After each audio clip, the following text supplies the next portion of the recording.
having it fitted in time for FP1. Have a look at the factory report. Hey guys, and welcome to another video, and welcome to episode 19 already of my F1 2017 career mode. So today we start off with some good news.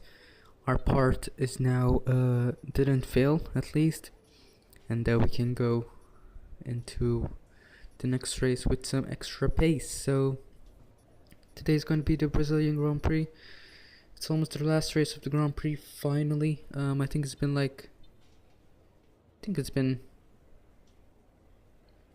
2 weeks. No, it's been like 3 weeks since we started this career mode, so it's been quite long. But yeah, we're finally here, and we're finally at the Brazilian Grand Prix.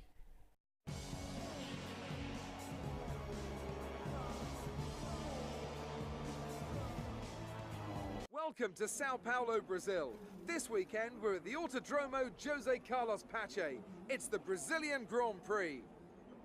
Turns 1, 2 and 3 that form the Senna S are a series of tight left, right, left turns that really are an extremely difficult sequence of corners to master. The first turn runs downhill left-handed and provides massive understeer. It's then followed by a fast right-left combination through the Curva do Sol and onto the Reta Aposta straight. Added in 1990, when F1 racing returned to Interlagos, it is fitting that one of the best corners on the F1 calendar takes its name from one of the sport's greatest drivers, Ayrton Senna. Get this section wrong, and you'll leave yourself open for the overtake on the approach to turn 4. We're going to be logging some extra data during this session. Nothing you need to worry about, but as we have some new parts, we'll just confirm they're performing to spec.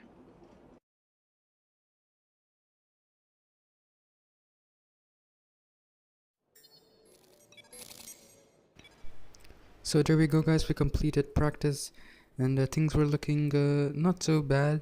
We did fail our tire strategy test, but nothing really bad was going on. And then I decided, after practice, I upgraded the car. I really did not care too much what to upgrade, so I just decided to update the gearbox to be more reliable and gets less wear in the future. But yeah, I failed the tire wear test. It was really difficult, but then I realized that I was actually in standard the whole time, and then my engine was starting to get a bit worn out. So, but without further ado, let's go to the qualifying.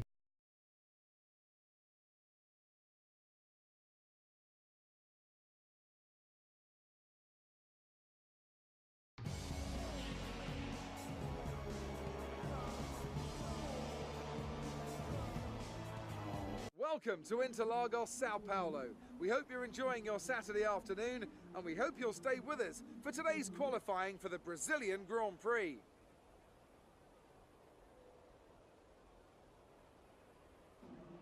So, could be a tasty one today then, Ants. We've got all the ingredients, that's for sure. Treacherous conditions, an ever-changing racetrack, and one or two cars just behind the pace setters who maybe, just maybe, fancy a bit of an upset after a good performance from them in free practice.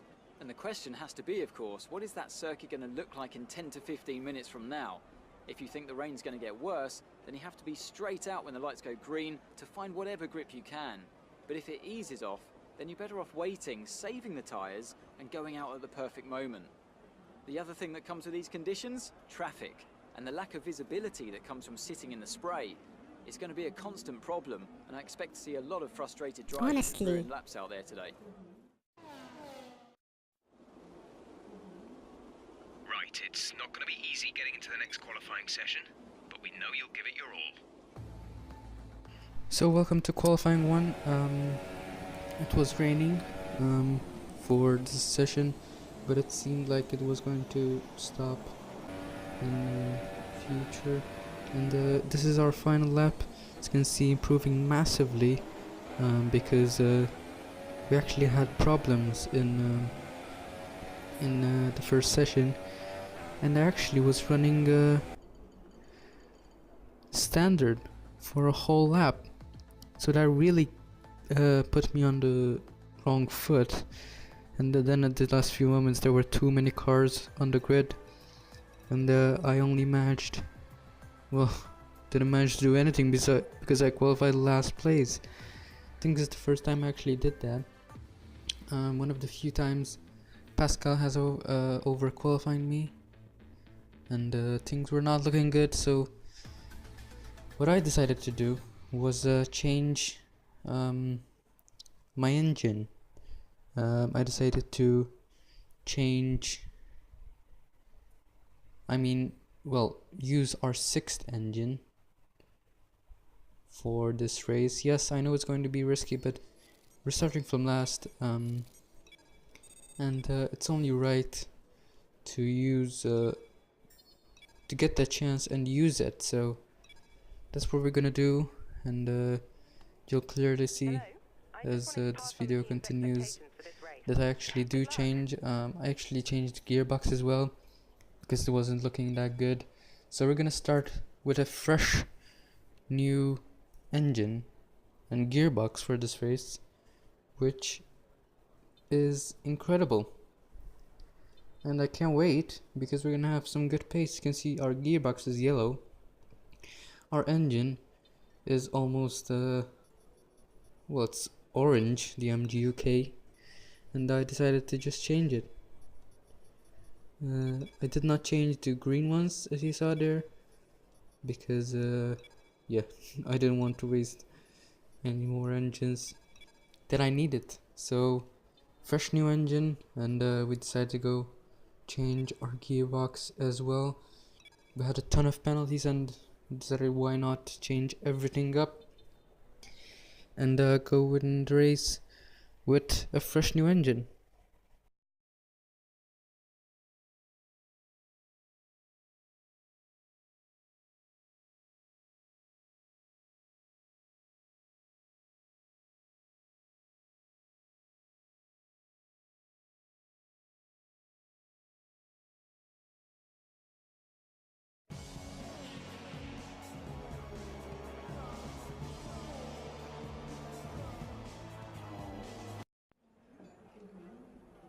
As surely as the sun rises in the morning, the Brazilian Grand Prix packs out the grandstands and creates incredible... With so much on the line here today, I can't help but shake the feeling that we're going to have a bit of pushing and shoving, Anthony Davidson, especially into turn 1 this afternoon. Well, we do see a fair amount of that here at Interlagos, Crofty. It's a tricky braking zone, of course, as you're heading downhill into the Senna S, which always makes it easy to lock the inside front and run a bit wide. We've seen a number of occasions over the years with someone from the leading group taking a bit of a knock on the first lap and having to recover. That's one of the reasons we've had so many exciting championship fights here. Hopefully, though, it'll be a clean start, of course, but as you say, I wouldn't be too surprised if it's not. Well then, after an exciting qualifying session yesterday, let's take a look at how the cars line up. Kimi Raikkonen's perfect lap yesterday sees him start from pole position, and Lewis Hamilton completes the front row. Looking down the rest of the grid, we have Verstappen, Perez, Nico Hülkenberg, and Magnussen, Massa, and Pascal Wehrlein, Van Dorn, Vettel, Carlos Sainz, and Stroll, Ricciardo, Palmer, Valtteri Bottas, and Daniel Kvyat. Grosjean and Esteban Ocon rounds off the grid. And now it's time to head down to the track. Right, let's be patient going into turn 1. We want to be in a good position for the rest of the race. Good luck. Well. P8 for the Brazilian Grand Prix, which we qualified last place. Well, what about our luck? Pascal Wehrlein starts in P10 as well. This is a big chance for him to get points. If he doesn't, I'm gonna be very disappointed. Well, he's probably gonna get destroyed from the start. Alonso is also in front of me, but as the race now starts, look at Massa, he's already in front of me, but we're not gonna let him. We're gonna try and go down the inside of Alonso if we can. Everyone is going too wide into this corner. We touch a bit, and that's already part of our front wing off. That's all you need. And look at our front, look at our straight line speed compared to the others. Massa gets him pretty damn easily. And it's P7. At least we did gain one position from the start, but I wasn't feeling too well with the car on this track. I decided to go with a straight line speed setup, and let's hope that pays off. And by the way, I'm with 98 difficulty, which is incredibly difficult. I felt it to be too difficult for me, but we're still gonna run with that. As we now see Massa barges his way through, which we now have Sebastian Vettel behind us. It's gonna be a bit pissed to be stuck behind Sauber, but we're not gonna let the others pass us though, which is Sainz behind us, who's just outside the points. No, he's in the points actually, as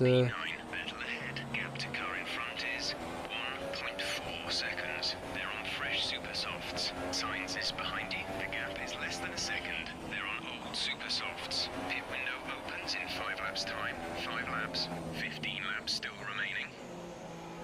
So that was our race engineer giving us an update of the race.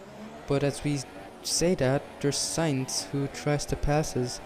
We block him off pretty well, but I think he's lost the position to Stroll now. He's not going to be happy with us at all.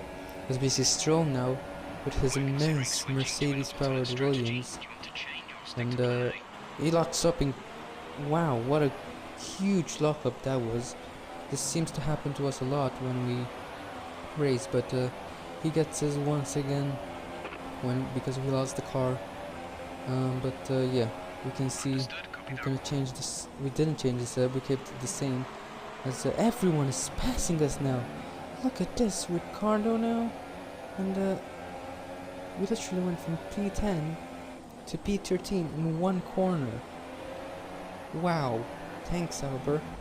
But we're not gonna give up. We're gonna go down the inside of Ricardo. He's not gonna be happy with us, but we actually did get him, and well, he got us right back in that corner. But as you can see, Palmer now, we're battling with him. Let's hope we don't collide and cause a huge crash. You know how he is in this game. But as we go into the next corner now, it's gonna try and dive it down the inside. We're still side by side, and into this next corner, I think we're gonna have a little bit of advantage. No, he's going to pass us actually. Oh no, he's actually touched us, and Grosjean has now got past us too. And that's Kvyat, and we have huge damages now to our front wing. Oh no, we're gonna have to come in this lap as we go horribly wide. Oh no, this could have possibly ruined our race. Lap 6, we're gonna have to come in right now to change our front wing. Look at the understeer we're having. Well, the Sauber's stupidly understeer, but well, half a front wing, it's not gonna do any well as we get pushed off by Grosjean, and that is Esteban Ocon, I think, and we're P16 now in front of our teammate who's down in P17. This has ruined our race. Grosjean has ruined our race. Pascal Werner is on the softs. Well, I hope he has a good race, because I definitely are not. I'm definitely not going to have. But as we come in the pits now, it's going to be a very slow stop, obviously, to change my front wing.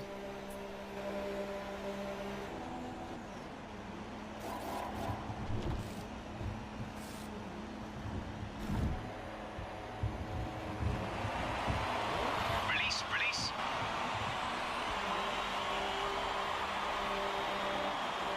That was our last stop. No more scheduled pit stops.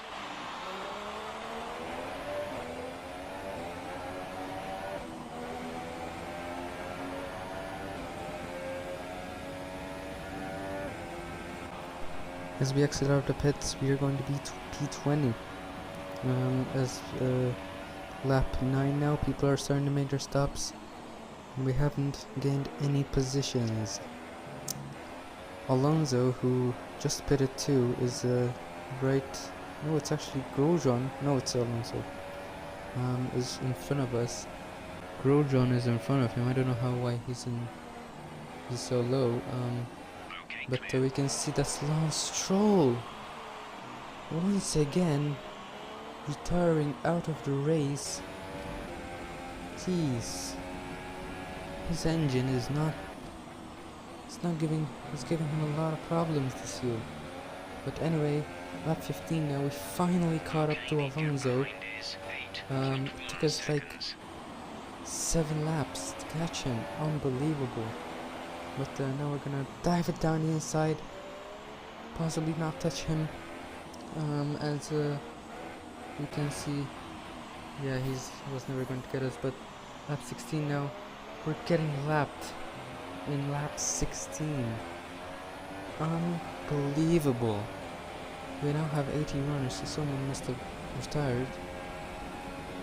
But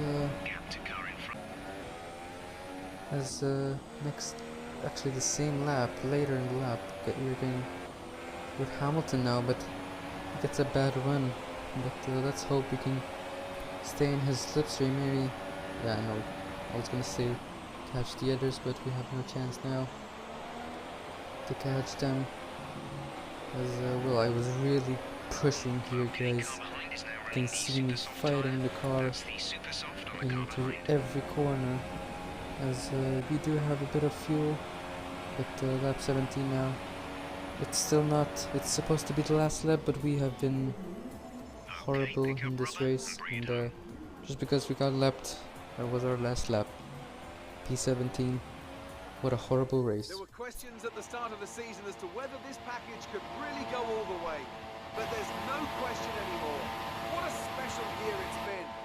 And here they are now, the new Formula One World Drivers' Champion. That's a fantastic performance from Ferrari. It hardly looked in doubt. Anthony, what do you think made the difference here? I feel like consistency was probably the key today. There's being quick, and then there's being quick lap after lap after lap.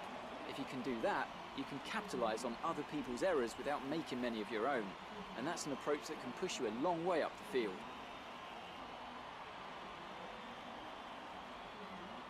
So, here they come now, out onto the podium. Wherever you go, anywhere in the world, the prancing horse flags are dominant in the grandstands, and they're out in force again today. It's Ferrari, on the top step once more.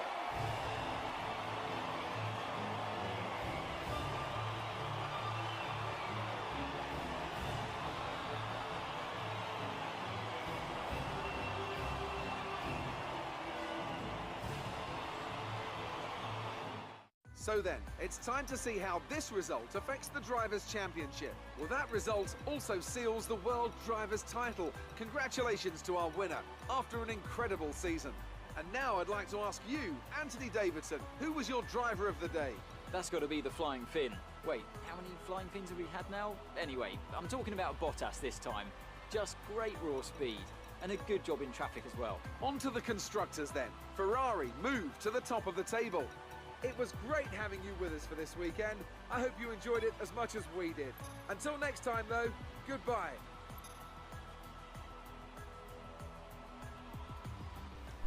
So Kimi Räikkönen wins the race.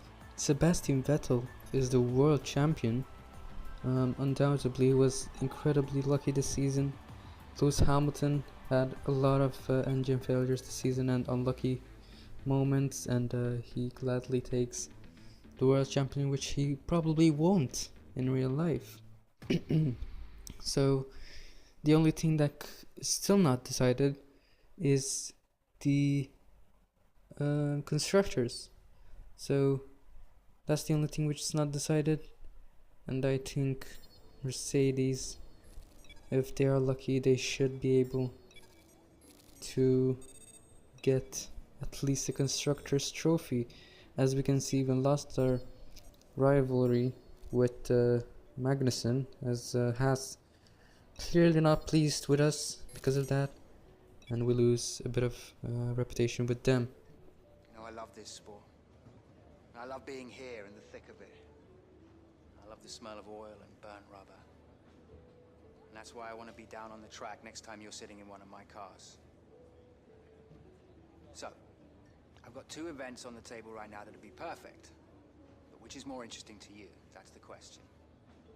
From my point of view, there's really no difference to speak of. So it's entirely your call.